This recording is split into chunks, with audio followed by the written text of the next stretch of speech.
Okay, so let us continue our discussion. Now we consider the time graph.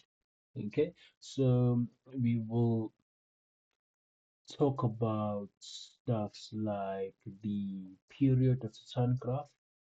Um, we can talk about the domain of the time graph. We can talk about the range. We can talk about the asymptote. Okay. There's no maximum or minimum, and then there's no amplitude as well. So I think these are all the features that we can talk about when we are talking about the time graph. Now, if we consider this our graph, we can see that the period of the graph is not 360 like the cos and the sine. Okay, so this is 0, this is 180, this is negative 180. Okay, but then the period of this graph is 180 degrees. Why is that? Because it goes up and it comes down. Okay, so we define this activity of going up and coming down as one cycle, one full cycle. Okay, because the time graph completes one full cycle in 180 degrees, then its period is equal to 180 degrees. So the period of the sine graph, of the tan graph, I mean, is 180 degrees like that. And then the domain of this graph, we can see that it can be expressed like this. I can say that x is the element of all real numbers, okay? But then I have to exclude some values now. I have to exclude some values because at x is equal to 90, x is equal to negative 90, x is equal to 270, and so forth and so forth. Our graph is undefined. Okay, so we must find a way to express that. Okay, so we can say that but x is not equal to 90 degrees plus or minus um plus or minus 180 plus or minus 180 degrees times k. Okay, and then you can say that k is the element of all integers. So basically what I mean by this statement is that if we are not restricting Jesus Christ, okay, okay, so if we are not restricting the domain of the time graph, if we are saying that we are considering all possible real numbers, then this is how we will express the domain of the time graph. Okay, we'll say x is the element of all real numbers, whilst x is not equal to 90 degrees plus or minus 180 degrees multiplied by k. Now, k is an element of integers, meaning it can be -1, -2, 1, 2, 0, all the set of integers. Okay, now this part covers for all the possible asymptotes that the graph will have.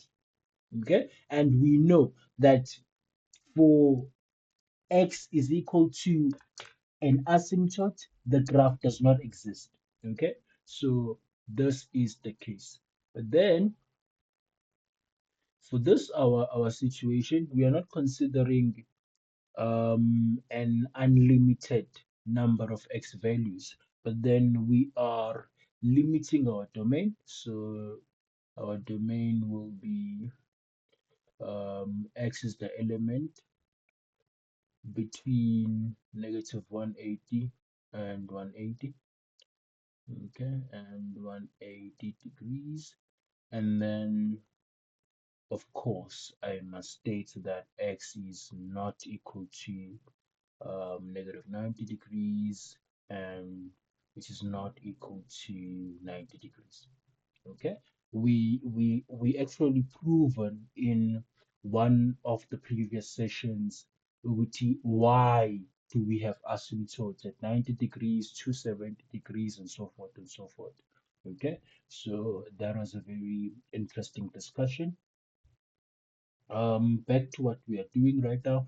Now, the range is a bit, it's a bit simple and a bit different because we can see that this graph does not have a maximum. It goes on and on and on and on and on upwards. Okay, and this can be concluded from the fact that it has arrows, okay, meaning that it doesn't have an upper bound, or there's no limit as far as the vertical is concerned. And also, there's no limit, it doesn't have a minimum value because of this arrow over here. Then it means that the graph goes all the way to positive infinity, okay, and then it goes all the way to negative infinity. Okay, so we can express the domain in one of two ways. The first one is we can say um it's like this, okay, like that. And then the second one is we can do it like that. um we can say that x is y actually, because we're talking about the range, not the domain. Sorry about that. um we are discussing the range. Okay, so y is the element of all real numbers. Okay, y is the element of all real numbers. Okay, so this and this, they carry the same weight, or they carry the same significance, they mean the very same thing. Okay,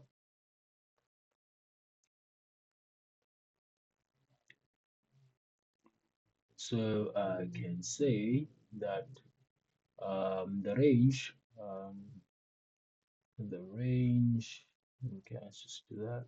It is y is the element of all the real numbers, okay? Because there's no restriction as far as the the y values are concerned, okay? And then we can talk about the asymptote, okay? In this our situation, the asymptotes are available, or they are present at x is equal to negative 90 degrees and at x is equal to 90 degrees. Okay, so this is the situation for this graph. Now, the just like the cosine graph and the sine graph, the tan graph can be expressed in a more general manner as well, because we can say that y is equal to a tan of k into x minus p plus q. Okay, now the A is not the amplitude, because this graph does not have anything of the sort of an amplitude, so it doesn't have an amplitude. So the A is the steepness of the graph. So it's the steepness of the graph. So if we have an A that is greater than 1, okay, so an A that is greater than 1 will produce a fairly steeper curve. Okay, so let's say our A is equal to 2, or our A is equal to 3, then our curve will be a bit steeper, something that looks like this. Okay, but then if our A is less than 1, let's say A is equal to a half, then our our curve will be less steeper. It will bend towards the asymptotes in this fashion, so it will be less steeper. Okay, and then obviously, if the A is negative, then we will experience a reflection over the x-axis. Okay, so if our A is negative, if A is less than 0, then there will be some sort of a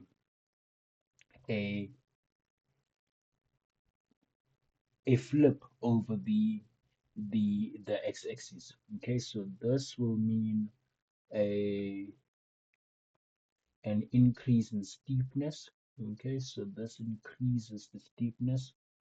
Um, this increases steepness, and then this decreases the steepness of the curve. And then this one, when a is negative, this will cause a reflection over the x-axis. Okay, so this will cause a reflection over the x-axis. And then let's consider other parameters. Okay, so k is still the period. Okay, so nothing has changed from the sine and the cosine, so this is still the period. The period of our graph, and we can determine the new period by saying that P is the normal, which is 180 degrees, divided by the absolute value of K. Okay, and yeah, this will be the period of the time graph. And then the P parameter, still the very same thing as the cosine and the sine graph, because the P is basically the horizontal shift. Okay, so this is the horizontal shift. Okay, and the Q is the very same thing as well, because the Q is the vertical shift. Okay, the Q is the vertical shift of the graph. So these are the different parameters of the graph and their function. As you can see that there are a lot of overlaps between what we discussed in part one, whereby I was talking about all the all of these parameters, and where I was going in depth and demonstrating the effect of each and every parameter in detail as to how do they transform the the graph. Okay, so it is a very wise idea to start by going through part one before you come to this session, because in this session we just conclude on